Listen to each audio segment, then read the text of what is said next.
everybody, and welcome back to another episode of Vegan Proteins Muscles by Brussels Radio. My name is Danny. And I'm Giacomo. And this is our 38th episode.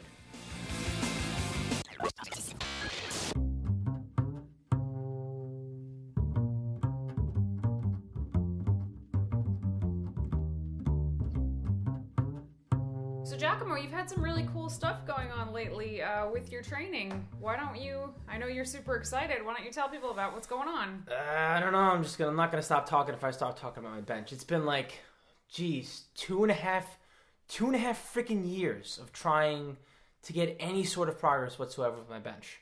And it's been like nerve-wracking. I've actually, my 1 rep max actually went down by like about 5 pounds since I started training for it.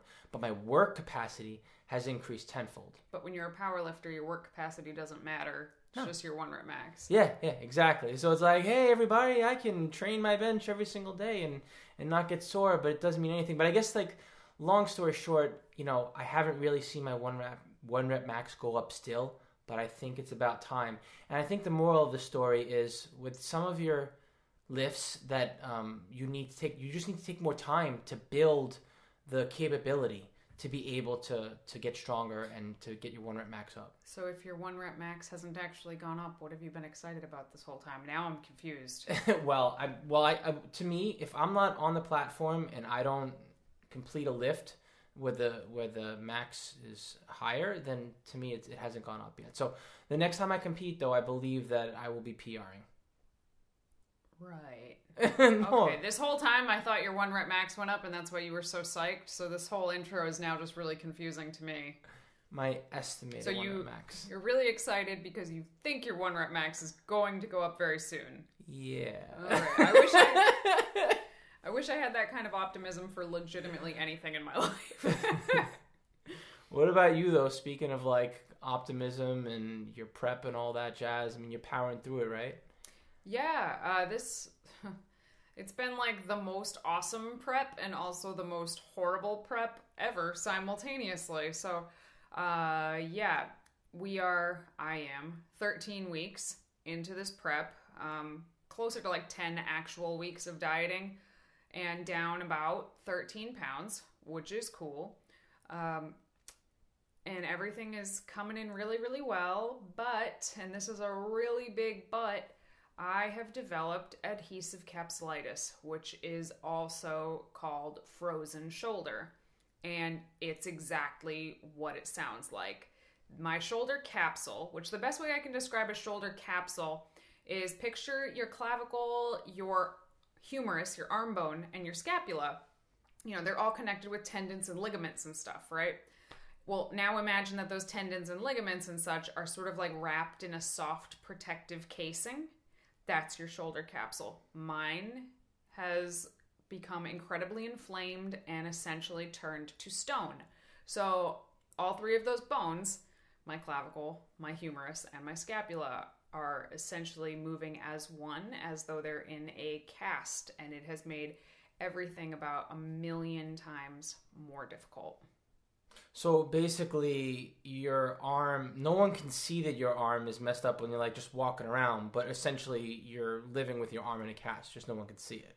No, if I try to move it, and I did post an Instagram post that demonstrated this, if I do try to move like both my arms at the same time, it's very clear that they are incredibly different and not muscularly, although my injured side is, I think, starting to atrophy a tiny bit, although I'm doing everything in my power to stop that from happening, which I could talk about later. But you can see it. I mean, they're moving completely as one. So training is hard enough, and I've adapted all of my training. Literally, I don't think I could count the number of exercises that were completely unaffected by this on one hand. Everything else has been affected and has had to be modified, incredibly so. But even things like putting on a jacket, putting up my hair, getting something off of a shelf, like I can't, I'm like the Tin Man. I can't do it. I feel like I need an oil can. So yeah, everything's been modified. I'm now going to physical therapy twice a week, chiropractor once a week, and the massage therapist once a week. Probably spending 10 hours a week total just trying to get this to happen faster, because adhesive capsulitis, one, happens oftentimes for no reason. So there was no injury to my shoulder. Nothing was wrong with my shoulder. It just randomly started freezing for no reason, which is probably the most frustrating part of it all, is that I didn't even do anything for this to happen. It happens mostly to women, usually women age 40 to 65, which I am not. Usually women, or you have a higher likelihood if you have diabetes or a thyroid condition, which I do not. So this was just like a real stroke of bad luck. But the shitty thing is that there's nothing you can do to make it go away. It will go away on its own, which is great news, but it can take anywhere from 1 to 3 years. So this is a huge, huge wrench in my prep works.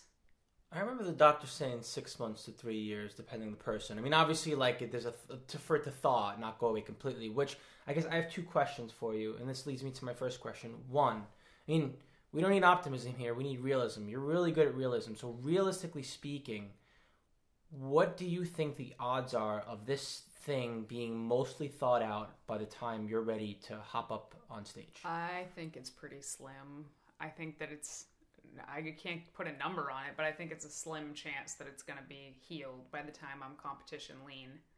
And if I continue dieting with it in kind of a compromised position, it will certainly atrophy if I can't train it the same way. So even if hypothetically it were thawed and mobile by the time I was competition lean, it's going to look small when I pose it. So, yeah, I'm not really sure. I'm just taking it day by day right now, hoping to sort of unfuse those bones. I think if I can just unfuse the humerus from the scapula, then we might be in business, but I'm just going to keep prepping along anyway, because otherwise, other than this major problem, my prep has been going absolutely wonderfully. Best prep ever. So I want to keep going and kind of like, you know, learn some more information about myself for the future, and kind of just see what happens at the end when we get there. Yeah, I mean, I'm sort of a not hopeless optimist, you know that about me, and I think you have a 50-50 chance, so maybe the odds are against you that it will be mostly thought out by the time you can get there and prep before the season's over. But who knows? I mean, anything's possible. You're doing a lot of work on it, and I applaud you for that. It just speaks miles about you and the part of you that motivates me to be better. And then the other cool thing about this prep that is obviously experience has gotten you to this point where you're going to be getting arguably leaner than you ever have before, with more muscle than you ever have before. And to do that, like, naturally there are more roadblocks. Like, your body always fights you when you want it to change more, right? And that's kind of what we're talking about today. So, you know, I'm kind of curious to know what has gotten you to this point where you're able, obviously it hasn't happened yet, but it looks like you're going to be able to get leaner and have more muscle on your frame than you ever have before. And obviously you have to work harder for that, but you seem to have figured out that formula. I don't really think it's a formula. I mean, I wish it was a formula, because if it was, I could just sort of teach it to everybody. I think it's just experience and having gone through this process, not with the injury, but gone through this process so many times at this point, that I just feel so much more chill about the whole situation.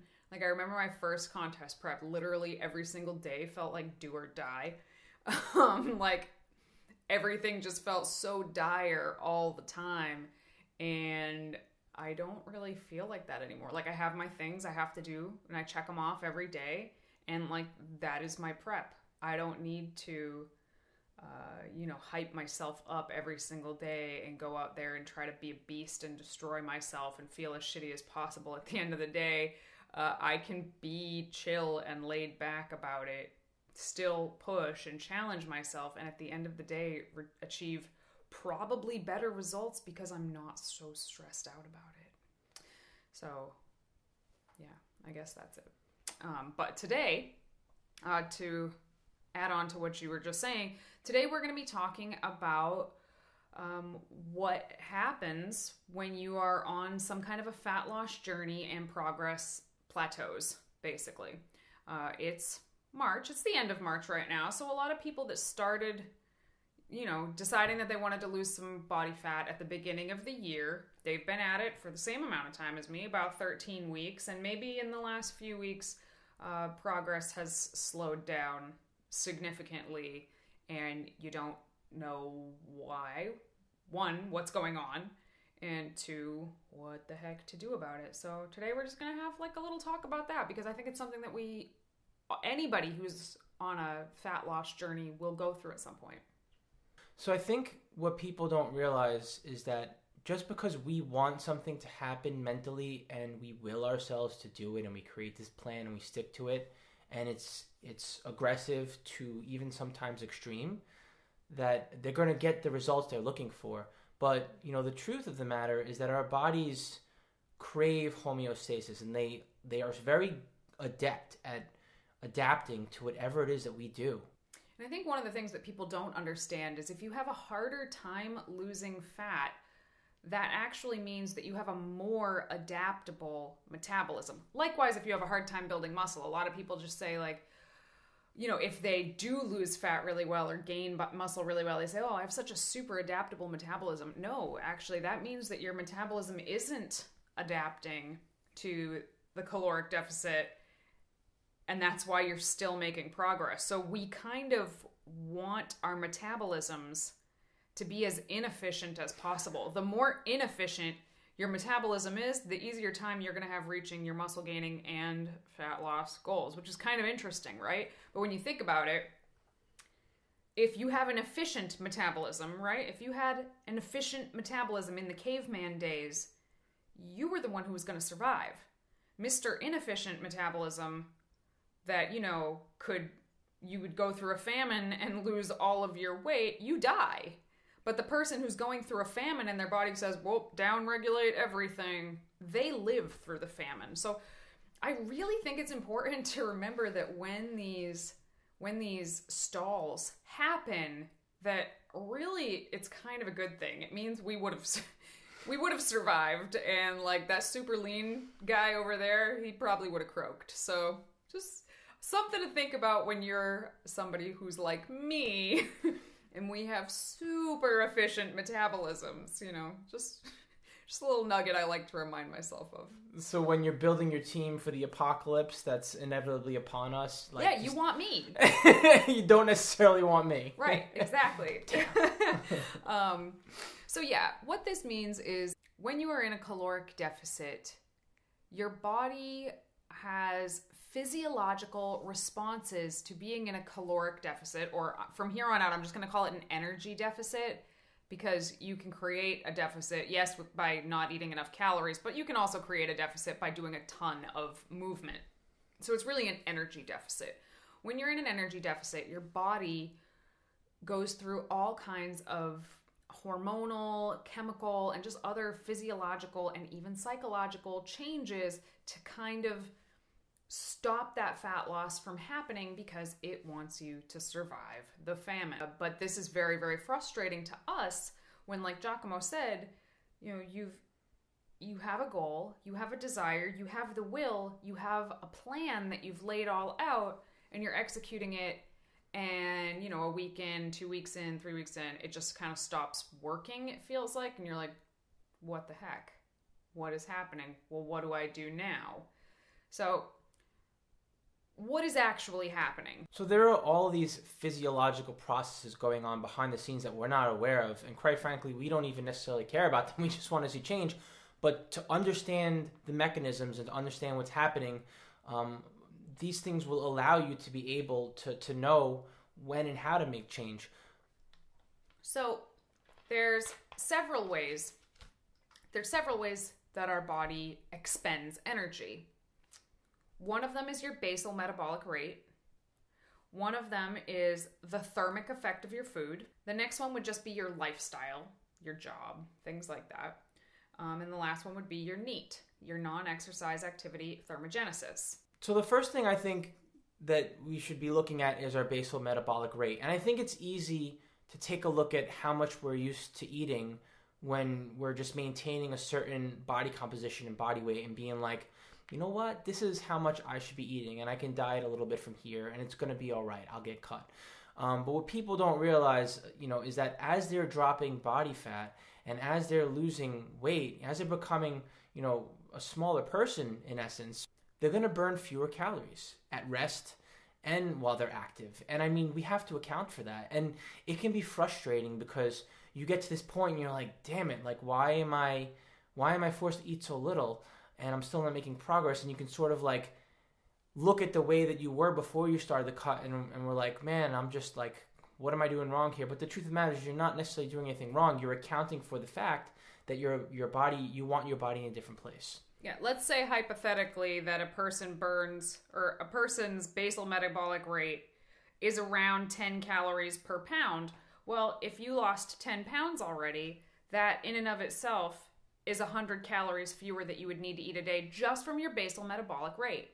So that's an important thing to remember. The next one would be your thermic effect of food. We use a fair amount of energy just to digest the food that we eat.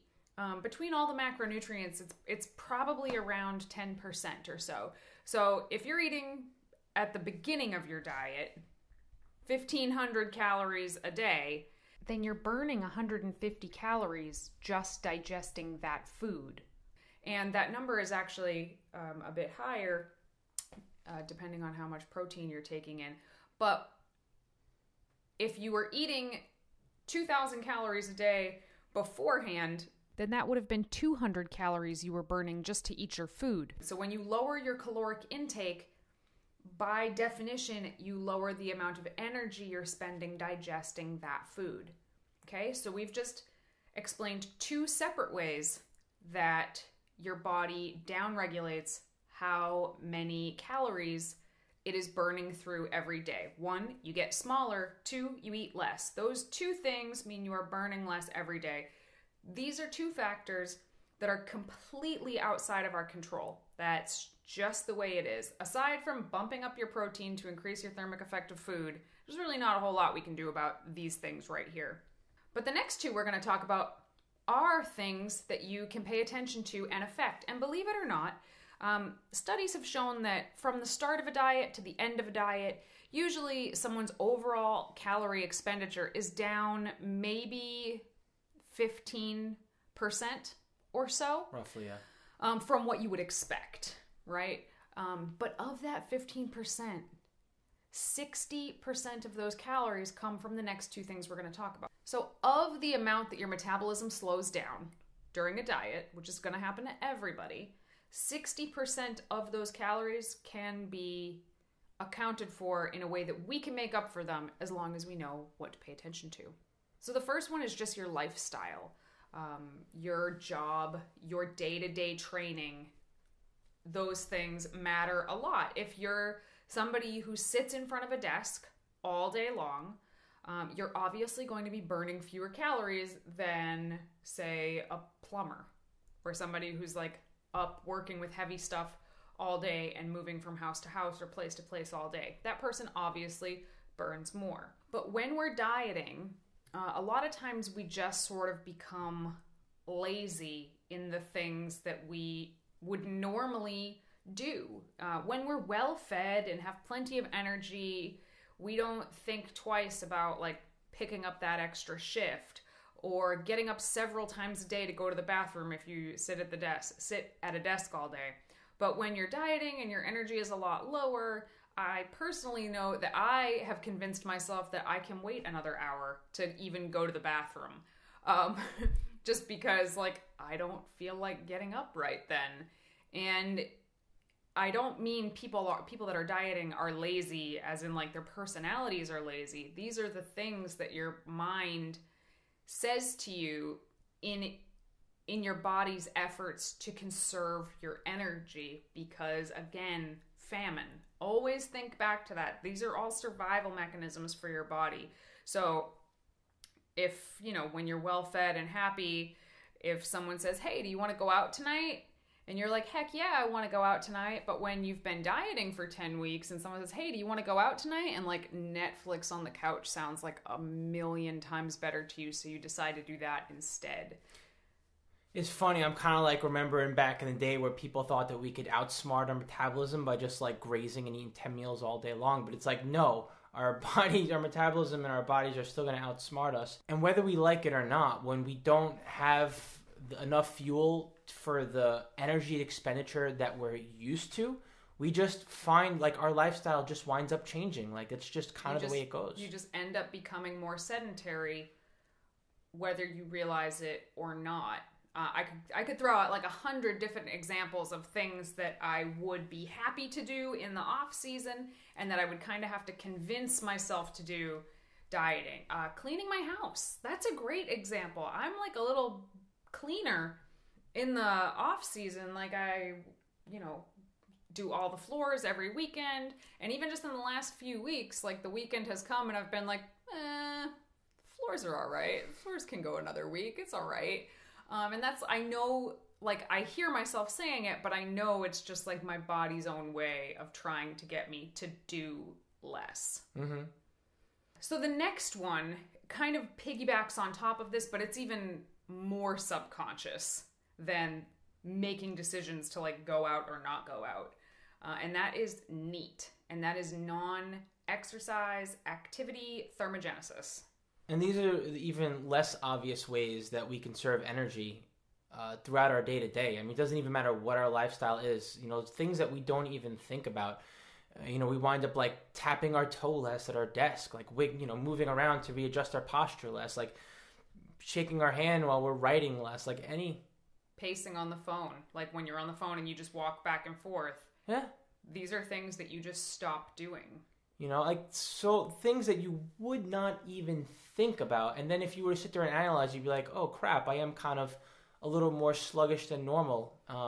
Before like those, it really adds up. Like studies have shown that it adds up to 60% of your decrease in metabolism. 60% of your decrease in metabolism are these little things that our first several contest preps, like we didn't think about these things at all. We ate our macros, we went to the gym and did our training, and then we came home and sat on our asses for the rest of the day. So yes, our training was increasing and our macros were decreasing, but our overall caloric expenditure was getting less and less and less because we were doing less and less and less outside of the gym and training. But we thought, well, I checked off all my boxes, so I'm good now. I can just sit here and think about my next meal for the next 2 hours. And I think this is really, really common. And if you don't know that it's coming, you can't look out for it. You won't even notice it's happening if you don't anticipate it ahead of time and have a game plan ahead of time, because we're not the greatest thinkers when we are dieted down. So having a plan in advance for when these things start to happen is super, super important. I'm thinking to myself, like my personality, I'm a pusher, and I'm thinking to myself, if I didn't have a game plan in action, I just heard this message in this podcast, I would say to myself, well, screw that. I'm just gonna like all these things that I don't normally do. I'm just gonna keep doing them. Like, but it's not that easy. Like It happens. This is a totally non-vegan analogy, but you've heard the analogy of like the frog in the pot of boiling water. Like you put it in and turn the heat up, and it dies, but it never tries to jump out of the pot because it doesn't even know what's happening. Dieting is kind of like that in terms of how much your activity just down regulates without you even noticing, until one day, many months after the diet, you think back and you're like, wow, I was kind of a slug, huh? Didn't even notice that. So yeah, those are ways that your caloric expenditure decreases when you're starting a diet.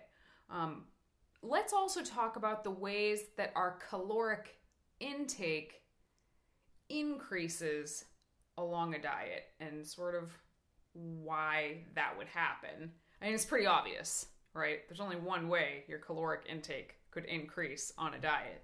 You're eating more. There you go. So even when people have the best of intentions and they're tracking their macros really, really diligently, little sneaks of food can sort of find their way in lots of different ways. And a client and friend of mine named Gwen actually taught me this little acronym of when you're having too many BLTs. And it's not a bacon, lettuce, tomato. They are bites, licks, and tastes. And I think it's brilliant, actually, because it totally happens where... I'll give you an example of somebody with the best of intentions kind of shooting themselves in the foot when they're in the thick of dieting. Somebody who has been diligently planning everything out. Every Sunday they prep all their meals. They make big pots of everything. And then as they're going to divide it up into the containers, they're like, oh, I wonder how this turned out, and has a bite of it. Or I just want to see how this is going so far, and has a bite of it. Or dumps everything out, but there's still like a little bit left stuck to the bottom of the pan, and you kind of like eat the little bits at the bottom of the pan. It seems like nothing, right? But it adds up. When you think about the fact that your expenditure is going down, every little bit that you have in addition to what's planned out can really, really add up.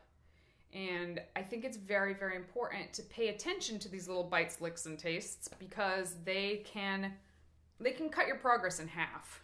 And I don't say that meaning to be like a total hard ass. Like in the off season, if I'm not actively dieting, I am BLTing it up, let me tell you. But when I have a goal of fat loss and, you know, I'm like all about it and intending to do everything right, those little bits do start to sneak their way in. They started to sneak their way into my life about 2 weeks ago, and then I noticed what was going on, and I was like, oh, no, you don't. You don't want to stop making progress because of something so little and stupid when you're doing everything else right. So I'll give you some examples of mine. The meal prep one is actually a very good one.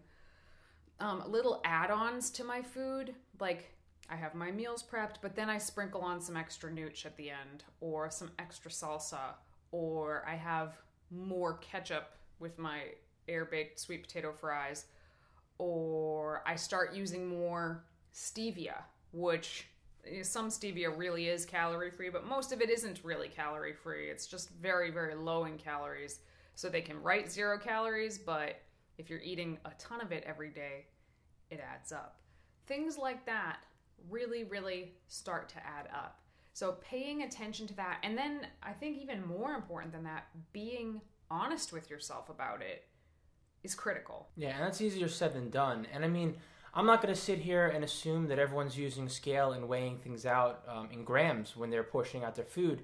And especially when it comes to foods that are more calorically dense, like say peanut butter, for example, when your hunger is taking control of you, it is you don't even realize just how big these BLTs are, and you wind up making, you know, bigger bites and more rounded scoops of stuff. And yep. Yeah, I mean, like you can literally, you ever seen like a rounded scoop of peanut butter can be like as much as 2 tablespoons, like 1 tablespoon can be as much as 2, for example, without even realizing it, and you will overmeasure pretty easily when you're truly hungry. Yeah, so, you know, you might be able to eyeball stuff at the beginning of a fat loss phase, but you're going to have to start measuring at some point because your natural inclination is just going to be to get, that's a little heavy-handed. That's all right. Because you're hungry, damn it. Like, just acknowledge that you're hungry and your body's going to, it does not want you to lose fat. Again, famine, caveman. So you need to be like, oh, gotcha. And stop that from happening. Another thing is another way that people's caloric intake could be increasing without, BLTs is if you have either a free meal or a refeed day. We are very much so of the mindset that a refeed day should be just as carefully tracked as a lower calorie day. So if you're doing that, maybe not an issue. But some people just kind of have like a free-for-all. They call it a refeed day, but really it's just like a free-for-all for a day. And then even more people just have like one free meal, or oftentimes people call it a cheat meal, every week. And while your cheat meal might be very moderate at the beginning of a dieting phase, you'll notice that week after week, it's getting a little bit more out of control. I'm a 135-pound woman, and I can easily, on one plate going out to dinner, consume over 1,000 calories. Just by ordering one thing off the menu and macroing it out later, I know it was over 1,000 calories. That's one meal, and that's just ordering one thing and finishing it.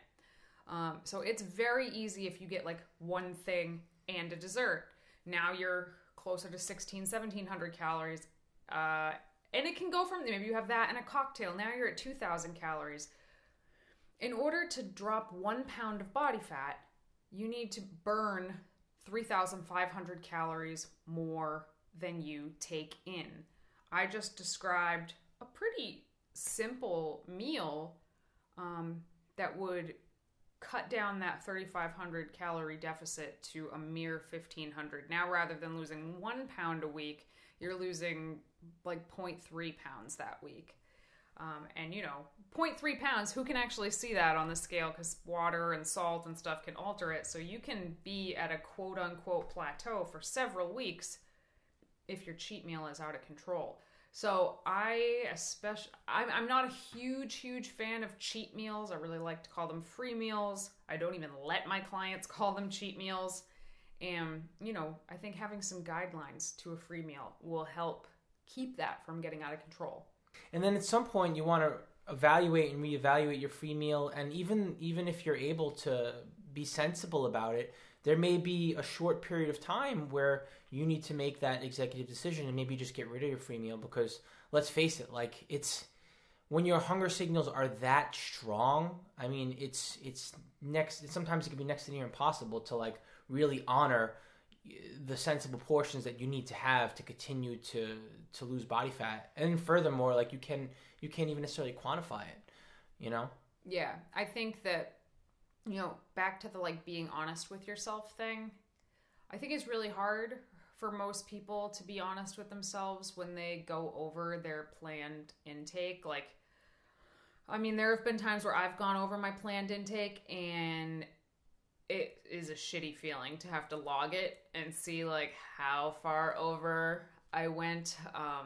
But I also think that it's a huge like character builder in fitness to be able to track even when you go over. So even if you go out to eat, try to stay within your macro budget, but sometimes you're going to end up going over just because you're not 100% sure what's going to be brought out until it's kind of in front of you.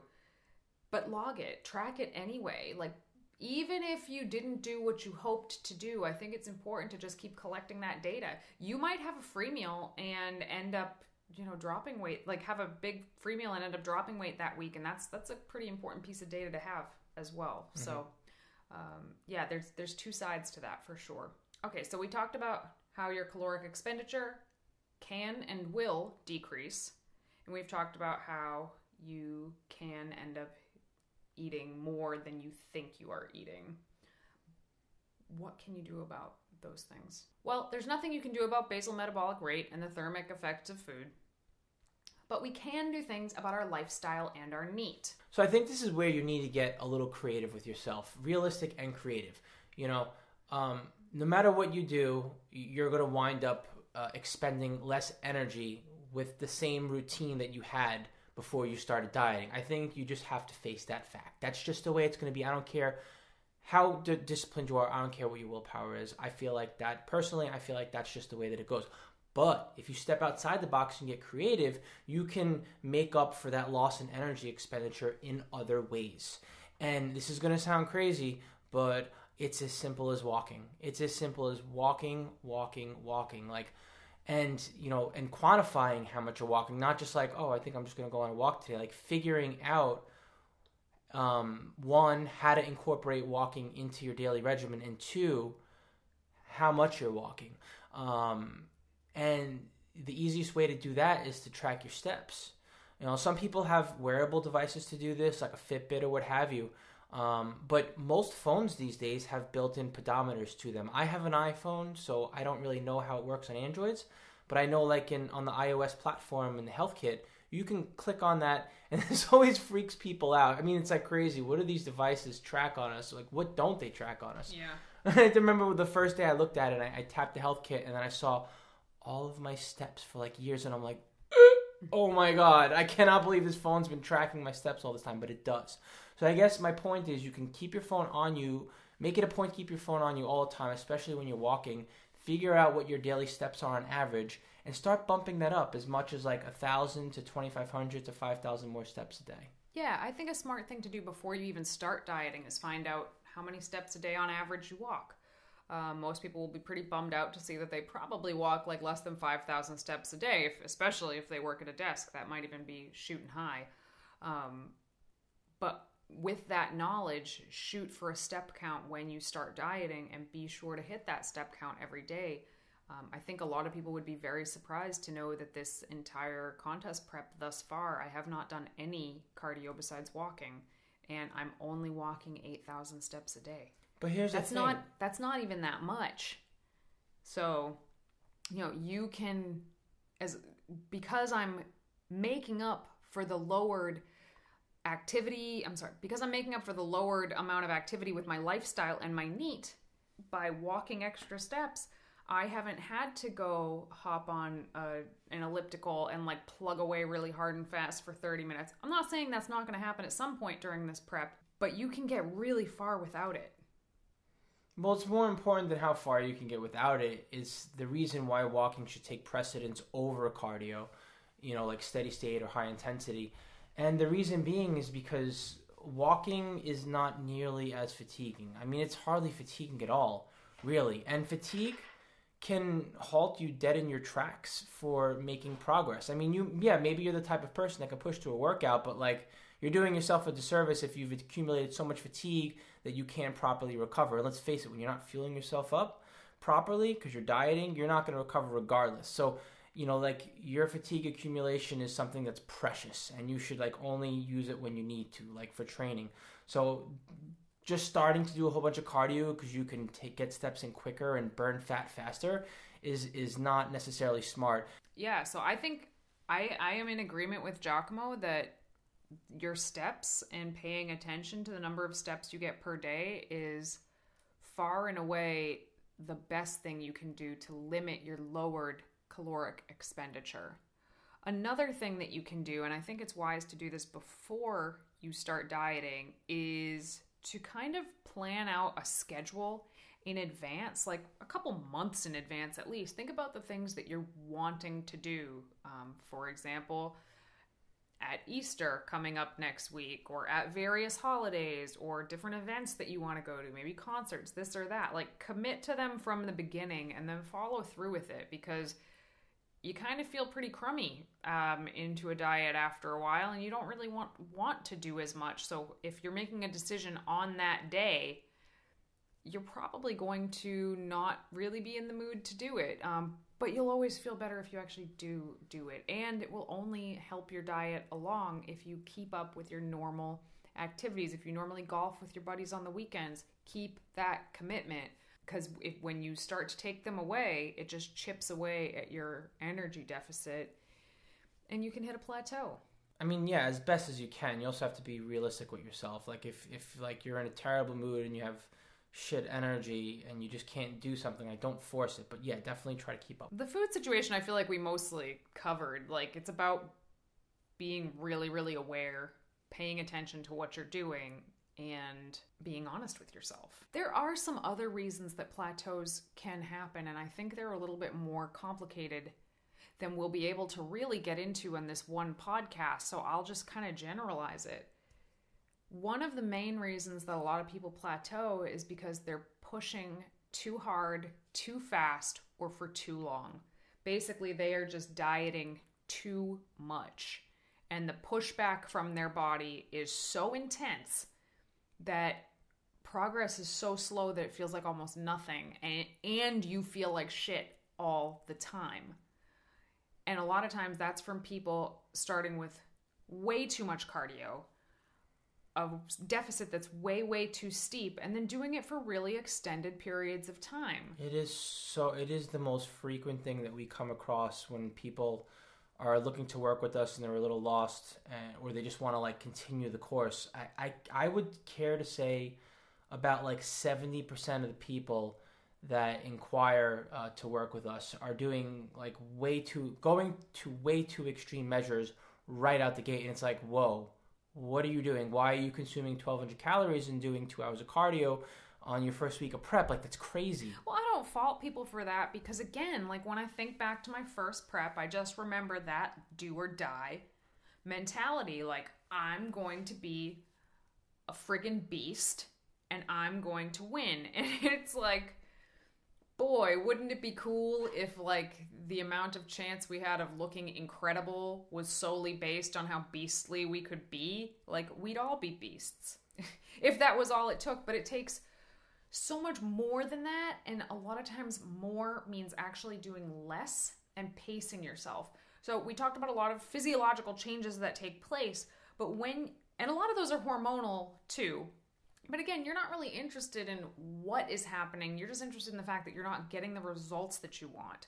But suffice it to say, if the energy deficit, i.e. too much cardio, way too little food, if the energy deficit is too steep, some of the hormonal changes that happen are just like too much for your body to continue to make like predictable progress through. Obviously, if you starve yourself long enough, you will drop weight. You will continue to drop weight. That's been proven time and time again. There's no such thing as I'm eating too little to lose weight. But there is such a thing as I'm losing too little to lose body fat predictably and have enough energy to get through my day and live my actual life. I think there's kind of there's some fitness myths about I'm eating too little so I can't lose weight. It usually goes back to that the things that happen to your total energy expenditure situation. But at any rate, you don't need to feel like absolute garbage all the time to drop body fat. And when you push too hard, too fast for too long, you're going to feel like absolute garbage. And some of the hormonal changes that happen may be severe, and some of them may be irreparable, where you often find women with thyroid conditions after having dieted too hard for too long. So there's many, many reasons to not just go flying right out of the gate. And this is probably the most practical and helpful for anybody listening to this, because it is not going to make your fat loss more successful. It's going to make it much, much harder, much, much slower, and much less predictable. So if you're in that situation, what would you do? Oh, that's easy. I would bump my calories up and I would do less cardio, and I would also make sure to reevaluate what my end target is, what my goal is, and if it's one that's too close in proximity, then I need to make a decision. I need to be able to find a target that's further out and shoot for that, or I need to just stop what I'm doing and save it for another time. Because I mean, like, some people literally are working towards a specific show. It's an X number of weeks, and it's like there's nothing in their area after that, and it's like, well, I don't know what to tell you. I mean, we really have to bite the bullet here and maybe consider not doing this right now because it's not necessarily in your best interest, and you may be unsatisfied with the results no matter how hard you work at it because of, you know, whatever the starting point was. But hopefully, you know, there's a way to extend the period of time that you have to diet, because that's ultimately what you need. Yeah, and I think in a contest prep situation, like you just mentioned, that's 100% accurate. We have to say to people very frequently, like, this is very, very not ideal for you to continue prepping for this show. It's your body, it's your choice to do what you want to do, but like, we won't coach people into that show. And it's tough because, I know for a fact there are plenty of coaches out there ready to take people's money and put them through hell to get them on stage, just to say that they did, and then kind of wash their hands clean of them when the prep is over and they have all these problems going on. But that's not going to be us. So we'll just let people know, and not just like, nope, we're not touching that one. More like, hey, these are some things that maybe you could do differently. I don't think that this show is ideal for you, or you can compete at this show, but you're not going to look the way you want to look Which some people are okay with that. Some people are like, well, it's my first season. It's okay if I don't look great. But for people in a general fat loss phase, I also think what you said is totally correct. Like, my coach Berto has this quote, and he actually stole it from somebody else. So this is a quote like several times removed, but he says, the goal is to keep the goal the goal. And it sounds so silly, but the number of people who set out on one journey and then get hyper-focused on something else, they didn't keep the goal the goal. So you want to keep the end game in mind at all times. What is the end game? Well, the end game isn't to just like look shredded for a summer. The end game is, for 90% of people, it's to be like fairly aesthetic most of the time for the rest of their life, right? Sure. Like generally, I mean, who doesn't want to like look good pretty much all the time? So keeping that in mind and like being sure to not shoot yourself in the foot right now so that you can look shredded for this one event, but maybe you're not going to like the way you look at all for an entire year after that. You didn't keep the goal at that point. You lost sight of the goal for a shorter term goal. And I think that that's really, really important. And we all have fallen victim to that at one point or another, focusing on something that's too close and kind of forgetting the big picture. And we've all paid for it at one point or another. So anytime that, I can kind of help steer somebody away from those long-term missteps for short-term gratification, I definitely want to do that. Yeah, I think that if you have been doing too much cardio, dieting too hard, or have just kind of been in a deficit for more than 6 months, it's time to like call the diet quits for a while, eat at maintenance, chill on the cardio, and just kind of let your body resettle. Yes, you're not going to make fat loss progress right there, but you're probably not going to gain body fat either. In fact, when you start eating at maintenance, you might find that you actually drop several pounds of just water weight because your cortisol has been through the friggin' roof because your body's been under so much stress. By eating at maintenance, you're going to feel better, you're going to think better, and even if the scale doesn't change, you're probably going to look better because bodies in a deficit, in general, they don't look great. That's why bodybuilders eat, a fair amount of carbs the week before they go on stage. It's because depleted bodies kind of look like crap. Well, and here's another thing about that period of time that you might think you're just sort of set yourself back. You're still working towards your goal because you're able to train harder, which means you're able to gain some muscle and put that on your frame so that as you're continuing to lean out, even though it's a little slower, you've used this period of time to sort of reestablish your physique and put a little more muscle on in the process. And that's actually conducive towards your goals. So you're not, that's like one perspective and one way to look at it also. That's like, hey, I'm not taking a step back here. I'm just using this time to continue to develop my package that I'm ultimately going to present on stage or for a photo shoot or for whatever it is that you're looking to do. Yeah, longevity. Longevity is key. I think the last thing we want to discuss about this is actually identifying if you're in a plateau or not. We coach a lot of people who are making great progress, but week after week we hear like, oh, I'm not losing weight. Oh, I'm not doing anything, or like I'm stuck. And I think that, these are people that we talk to every single week, and even they get stuck with this like mental taffy of like, I'm in a plateau when they're not actually in a plateau. So I assume that there's probably tons of people out there who think they're plateaued who just aren't being patient enough. You're not going to see changes on the scale every single week. It's not going to happen. You might have a couple weeks you see changes in a row, and then you might have 3 weeks where it doesn't freaking move, et cetera, but don't think that that's a plateau. I would say you're probably not in a plateau until you haven't seen any change in either scale, picture, or measurements in a month. Yeah, that's fair. That's fair to say. Yeah, I think that it's a month, honestly. And for myself in my own prep right now, I have not changed my macros, not once, since the beginning of February. maybe even the last week of January. My macros, my low day macros have not changed once, and I've continued to lose body fat. And again, I have a super efficient metabolism. It adapts to almost everything. So refeeds, diet breaks, those have been helping me to prevent myself from hitting a plateau. But I think that people go 1 week without seeing a change on the scale and immediately want to slash calories. And I think that's kind of jumping the gun. And you do that week after week, and then where do you end up? You end up being that person who has shot themselves in the foot and is dieting too hard and doing too much cardio. And that's what happens when you set deadlines that are too close, for one, but also just when you're not patient and don't have realistic expectations.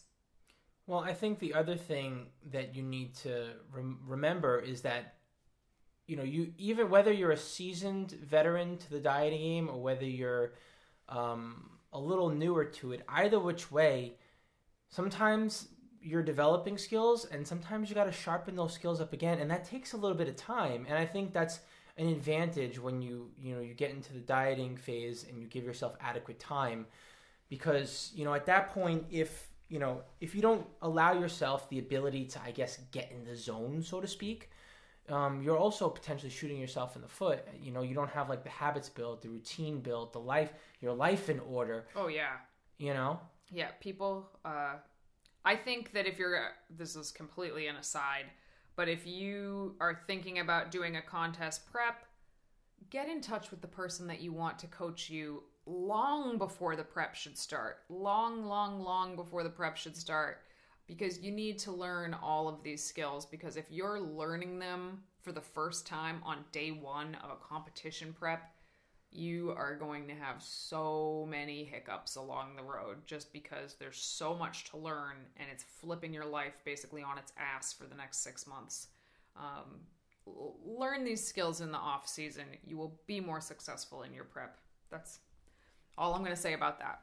All right, so I guess that's it about fat loss plateaus. Maybe this sparked more questions than it answered, but I definitely think there are some really important takeaways here that you can literally just extract from this podcast right now and put them to use tonight to help keep you on the road to reaching your fat loss goals.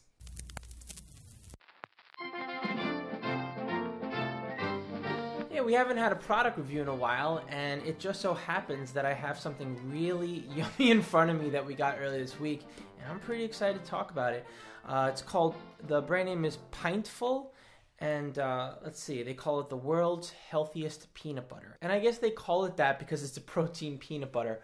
So here's actually something that, health-wise aside, that I found to be really awesome about this, the way that they made this peanut butter.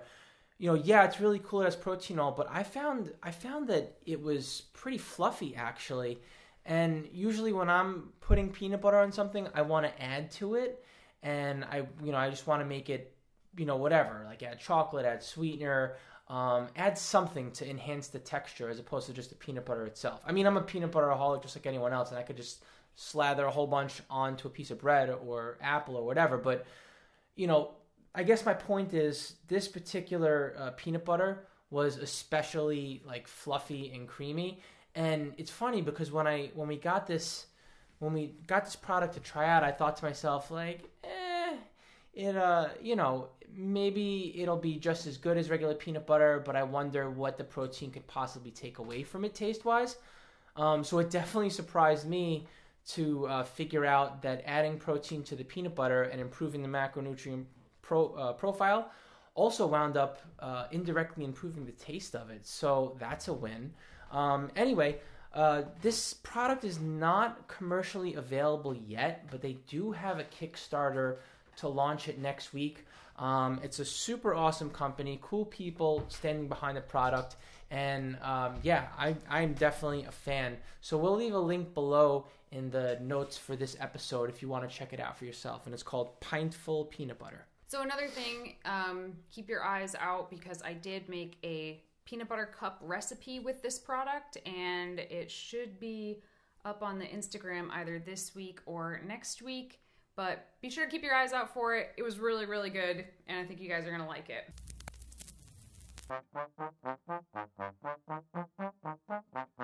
Okay, so I'm 17 years old and have been vegan for 4 years. For the past 2 years, I've been having digestive problems, mainly constipation.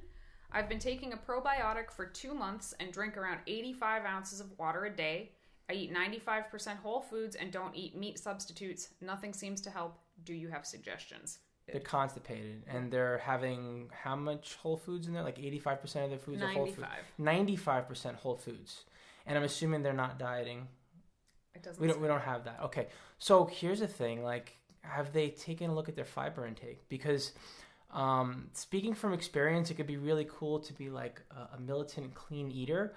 But for those of us who are athletes and what we do is very calorically demanding, if the majority of our foods are whole food, plant-based in nature, chances are our fiber intake is probably a little bit on the higher side. I feel like a good gauge would be, correct if I'm wrong, I think it's like maybe 10 to 15 grams of fiber per 1,000 calories. It's 14, but who's counting? Whatever. I mean, personally, I feel like vegans tend to get away with eating more fiber because I think like our gut is just used to being able to break down more fiber. But that doesn't mean that we can go crazy with it. And there are whole foods that are lower in fiber. So I'm not saying to like just go out and like replace your, sweet potatoes with cereal. Try doing something like replacing them with white potato, or, try replacing your brown rice with white rice. Like, no, it's not like the completest whole foods, but you're still getting a very nutrient dense diet. I think that standard American diet, like we always tell people, get more fiber, but vegans actually tend to err on the side of like too much fiber. So when you're thinking about fiber, we always explain it as like, think of it like a broom sort of cleaning out your insides. Well, it can also be kind of like hair getting stuck in a bathtub drain. And if you think about it that way, it explains why some people that eat really high fiber diets have all sorts of gas, bloating, constipation, because they're basically like plugged up with too much fiber. So I've had many clients that they've been like, hey, I don't know why this is happening, but I'm like super gassy this week. And we usually just cut back on the fiber, one. Not a ton. We're certainly not going low fiber or anything. Still usually well in the realm of more than what's recommended by most doctors. And just doing something as simple as, like you said, switching the brown rice to white rice, changing some of the cruciferous vegetables to non-cruciferous vegetables. That is often enough to help keep digestion issues down. On the flip side of that, also increasing your water. So 85 ounces sounds pretty good, actually, for somebody who's already eating a lot of whole foods, which are high water content. But, maybe try bumping it up and see what happens. Thank you so much for tuning in to another episode of Vegan Proteins Muscles by Brussels Radio. Feel free to stay in touch with us on the social medias on Facebook, Twitter, and Instagram at Vegan Proteins and at Muscles by Brussels. Once again, my name's Giacomo. And I'm Danny. And we'll see you in a couple weeks.